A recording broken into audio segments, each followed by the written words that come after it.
Today is a new day to start again. Take each moment one by one and do the best you can. Yesterday doesn't matter, it only serves as a ladder. Tomorrow isn't guaranteed, so make your plans accordingly.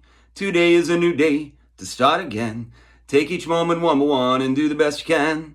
Grand Rising, today is a new day to start again. It is 6/22/2025. I wish I knew how to find my people. I don't really know who my people is. I haven't found them. I do struggle because I'm so different. And anyways, I still am trying. I put myself out there, and yesterday I met up with some people and we sang some karaoke. It's the first time I've met up with someone or went somewhere in a long time, like other than my daughter's graduation. So, and I had someone else invite me to play golf. I've had a couple people invite me to play golf. So I do think I want to go do things with people, but I am so different. I find myself holding my tongue most of the time, and I am just trying to find my way. I don't drink alcohol, so that can have an effect, and I can be very boring, especially when I'm, and we're in subject matter that I know that I need to stay away from, because I can get really passionate, and I just have to be very careful. So I've been trying to just find a way to fit in.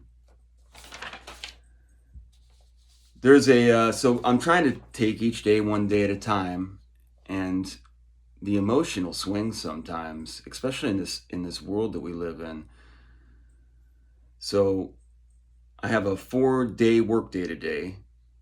That is kind of a short day, so I have to go in and do that. Then I have a day off, so I'm looking forward to trying to find, my setting.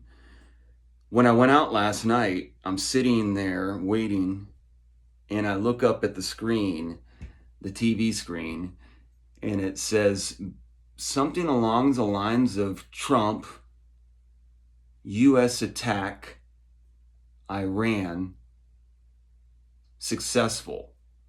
And it was such a weird headline. It was something like that. And my first ask was, how did we attack? And what does success mean? And everything was turned off. But just seeing it, it was very, I saw it. And so I marked it in my brain and talked to the gentleman sitting next to me. Is this the beginning of World War III? Because that's what it looked like. Then my biggest contention was the rest of the night. I kept looking up at the screen, and they were showing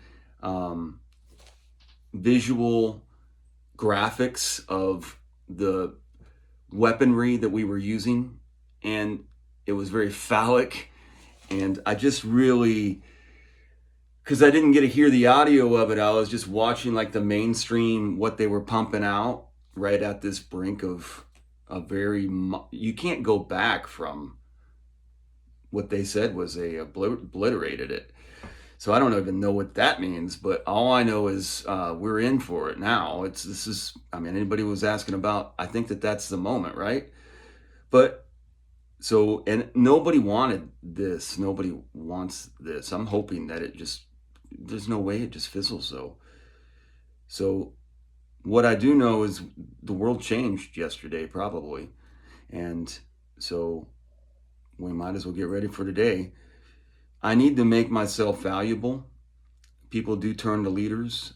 I know that I have a role. I don't have time to be sad and lonely. I don't have time for my why questions. I'm going to go work my shift. The Pacers, it's the biggest game in NBA Indiana history, and so Pacers game 7. I have my day off.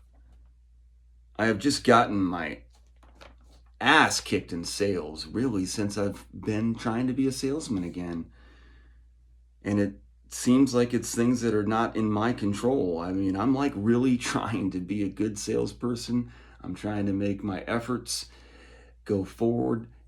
Every up I try to take very serious, but it is what it is. It's no one's fault. It's just the dynamic of the times. It's just so it's slow. And it really has came down to this insanity question, though, because I haven't seen the upside, and I don't know what the upside is. But switching jobs during the brink of World War III doesn't seem very wise. It's just crazy. One thing I did want to center in on today, I wasn't sure if I was going to keep doing videos. Honestly, I'm really struggling with doing them. I want to be content, and I'm not content. And my video's purpose is to show what contentment is. And because I'm incontent, I don't feel like I'm doing justice of what I'm trying to do. But I'm also chronicling, I think, what it is to try to follow the way and the bumps and bruises that you face with your ego. Of really, it's just a dynamic of facing the guilt for things that you haven't done. Like I was talking with a person yesterday, and one thing that person said was they went through all of these struggles, and now they're in this great position. And what they said is they're so grateful for all the struggles that they went through to be in this grateful position that they're in now. And I'm like on the opposite end of that, but grateful as well. But I have nothing to give or provide. And I'm not asking for anything from, but I am in a situation which is in a financial, very day-to-day, paycheck to paycheck, and it's scary actually, because I don't have enough right now to fund a very minimal life. So I need to figure out, and you don't, like I said, you don't want to keep doing what you're doing over and over again. So what I centered in, I wanted to get to this, since we're going to just make this a long video since it's World War III. I kind of thought about today what really was a psychological, if you want to call it a break for me. And I think it happened to a lot of people. That's why I wanted to talk about it. During COVID, for me anyways, it's hard to remember back to it, but there was a period of time during the COVID peak, the prime of it, that I was worried that we were in an apocalypse. I'll just be real. I mean, there was so much skepticism, but it was very, whenever it escalated like it did, and you saw people lockstep in place, and then the shame of the whole way that they use society in the blue, it was very monumental, obviously. But during the peak of it, when I thought that it was possibly true apocalypse, as a divorced dad that was away from his children, and when we went into quarantine, and I truly thought that we were in a break, and even if I didn't, just the symbolism of what it felt like was in those movies when you would watch it. And there's always, not always, but a lot of times in these apocalyptic movies, they show this point where you have to make a choice between human life. And a lot of times there's a dynamic between choosing between mom and dad self-sacrifices, or mom self-sacrifices for the good of the family. During COVID, I felt like I was sacrificed, like I didn't get a choice in the matter. And that's what was really hurtful, I think, in the entire dynamic of it, because that's how I felt. I felt basically cut loose. Like, so that was, and it was real. And I didn't have any family network. So while I was processing through, that's not fair to say, they just were they were far away. And so, I mean, I just didn't have, and I didn't have really much of a core, just people have their own lives. And COVID was a strange time where you were kind of isolated. I'm just saying, I think that, and as a dad and as a father, it really felt unjust. It felt unjust. Like the entire society allows that. And that's how I've actually felt during the process of the entire divorce. And so it brought me back to this morning when I woke up and kind of feeling like we're on the brink of World War III, and I'm in a job that literally just, it seems like the definition of dead end, no, like spinning your wheels and probably getting yourself deeper into a hole as opposed to improving your life because of being safe and trying to be too patient. And so I've had that happen in my life too many times. And then I've had other sides where you try to make rash decisions because you're not patient enough. And it's just very difficult when you're alone to know what decision to make, especially when your decisions are a reflection of where you are of being alone. So I'm going to get into what I had written here. So I did feel very alone during all of that. And when I woke up this morning, I felt that same way. I am on my own, but there is like a floor to that. No one is going to help me when you realize no one is going to come help me. No one's going to help me. They're just looking at me going, what? You can help yourself. And that's true. So I must do life on my own. There is no we to me. There is no why. There's no who. There's no where. There's no when. There's no now. It's just the present and today. I need revenue. I need money. I need resources to do the things that I want to do. I want to have more of an influence on my children's lives. In the place that I am right now, it is very difficult for me to do so without resources. I have a job that is designed, or the reason why I do this job is to acquire resources. And since I have been there, it's steadily decreased. So I have to figure out a way to find a way to make more revenue so that I can do what I want. That's the first kind of place where it is. So how do I get resources? It does not look like I can do things. I'm trying to come up with ways to be more productive. I'm brainstorming. I'm trying to find ways to increase my revenue in the job that I have. And I'm trying to do my best to maintain employment. Because if you do not have a job in this society on the brink of World War III, you're probably in a lot of trouble. So I'm trying to make sure that I have at least some kind of standing so that I have some kind of income coming in so I can keep reducing. So two things have to happen. Either I have to reduce more than I have already, which those are plans that I really need to dig into. You have to minimize your expenses. You can't just keep spending more than you make. The problem is I just don't know what I have available. I don't know what I have to provide for a significant other. I don't know what I have to provide for a family unit. I don't know what I have to provide for. I barely am providing for my cats. And that's really, some of that is in good grace of others. So and that's not permanent. So I need to, it's very stressful, honestly. And I do not fit. Like I don't fit. I haven't found anywhere that I fit. So, and no one, it's not trying to sound like pity party, but no one cares. When you don't live in the same house, under the same roof, eat at the same table, lock the same doors at night, that is the true family, the people that live with you. When you live alone, you live alone. And there's a lot of people that do that. But I've thought about that a lot, and it's true. The people that live under your roof is really your family. If you want to put the real name of family on it, that's your real family.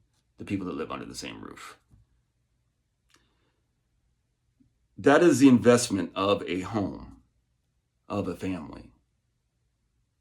Why divorce is so bad the parental unit, which is natural,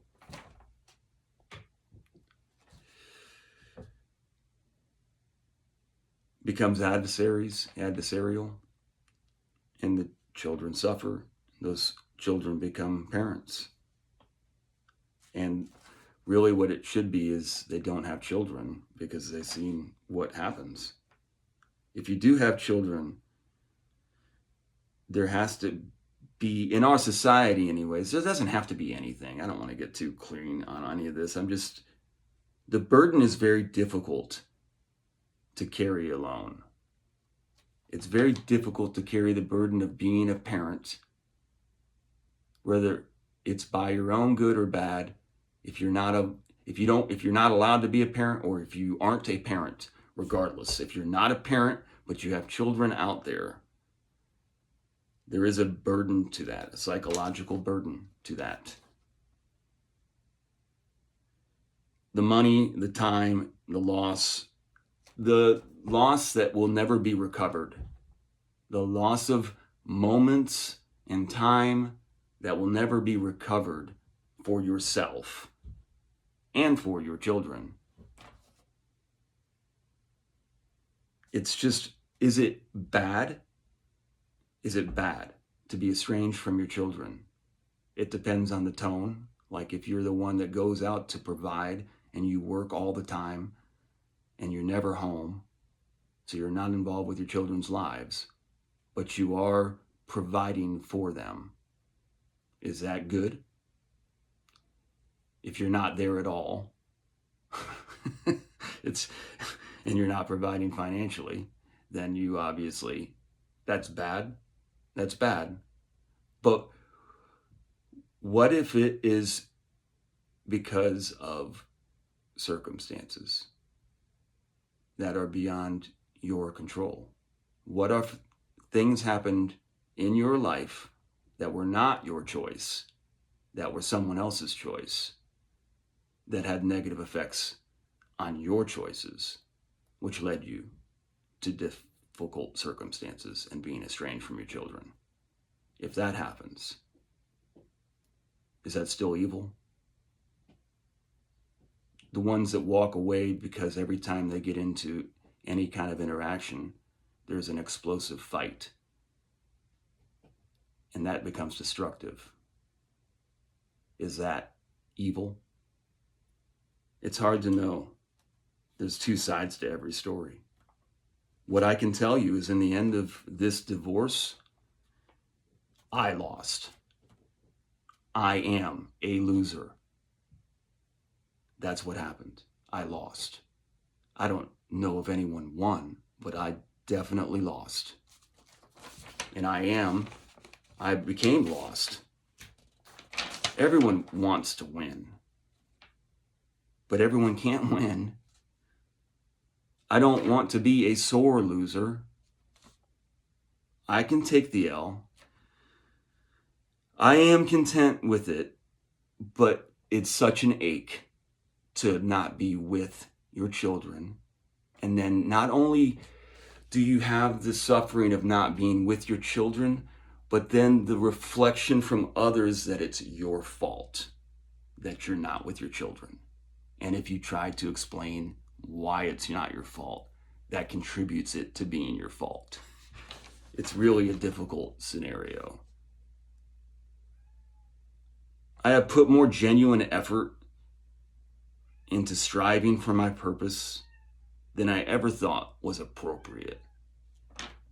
My younger self would dismiss who I have become, like who I was even 6 years ago. I think 2020 was a very monumental year in my life, probably in many people's lives, and it was like right in my midlife crisis of all of what you heard growing up of what happens to men whenever they turn 47, 48. But I didn't get the cool car. I just got I got castrated. I want one more thing to say, since we're on this. I do not think any man should get his things cut, his testicles cut. I think that was decision that I made in my life, almost in a just, I had everybody convince me to do it, and I should not have done it, because I do think that that's not a natural thing that you should do. And I think that it had a major impact on me in my life.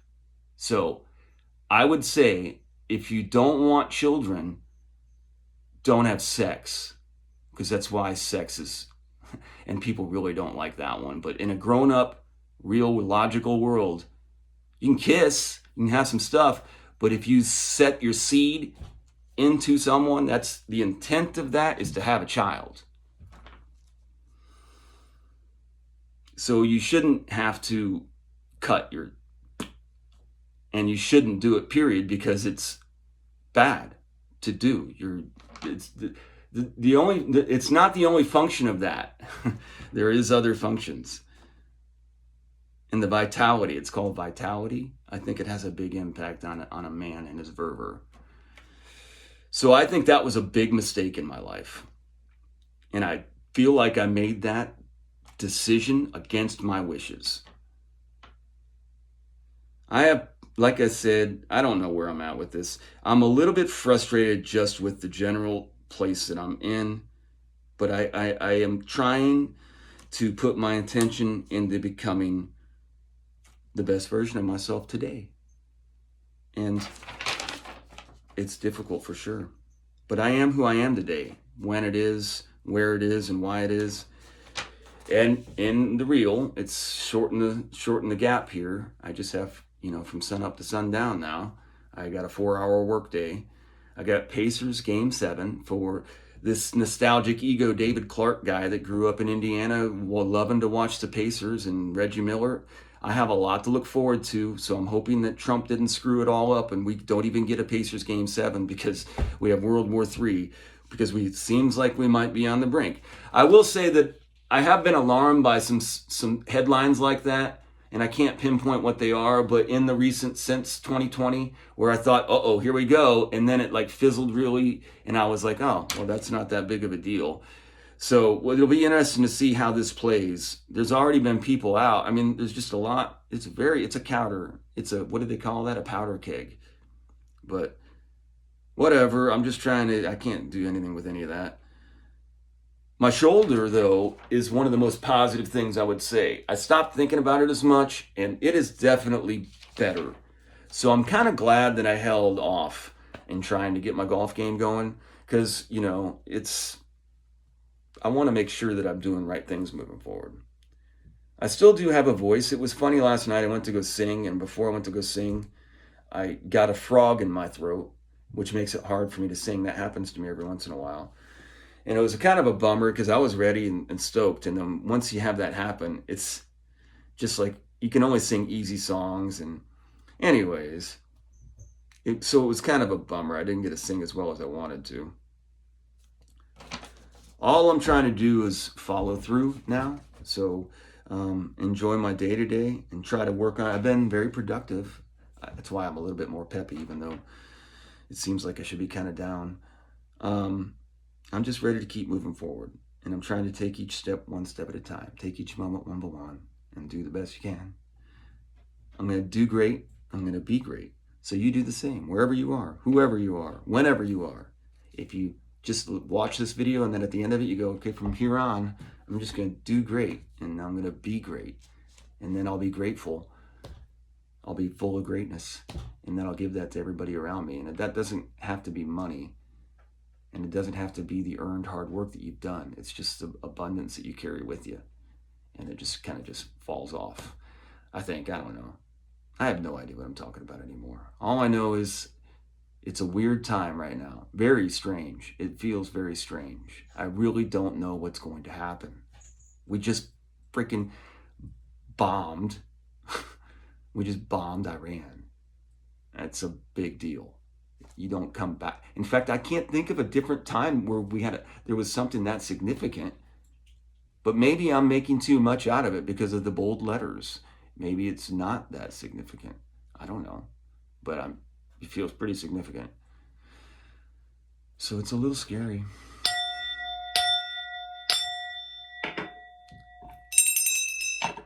and then your parental instincts kick in. But that's, I think, what I was alluding to at the beginning of the video. What happened to me during COVID is I gave it to, I don't want to say it that way, so I'm just going to say I gave it to the way. I gave it to woo-wee. I gave it to the essence of everything, that because I was estranged from my children, I had choices. I could just drive over there and demand. But what would that do? And is that appropriate? Or do you just stay where you are and let it go? And it was very painful for me to let it go, because just the essence of the reflection that it had on me of letting it go, not being the one that tried hard enough. And that is what you carry with you, really, is that you are you're a weak man. You're a weak father. You didn't provide for your children. And you have to carry that with you. It's just, it's hard to be, an influencer in society when you have that kind of stigma. So why even try to do that? I don't have a voice. And it just makes it very difficult to attain anything from that. You have to have somebody that can see through it. And it's hard for you to show to others, because you know that what they're going to see is going to be something that they are not going to want to see. And so they don't look. And that's how you become obscure, I guess, really, in the end of it. And you do really long videos that nobody listens to or watches. But in the end of it, what I'm trying to say is it doesn't matter. Yesterday doesn't matter. It only serves as a ladder. Tomorrow is not guaranteed. So make your plans accordingly. I'm going to do what I can and let everything else happen as it should. Have a great day. Do great. Be great. Be grateful.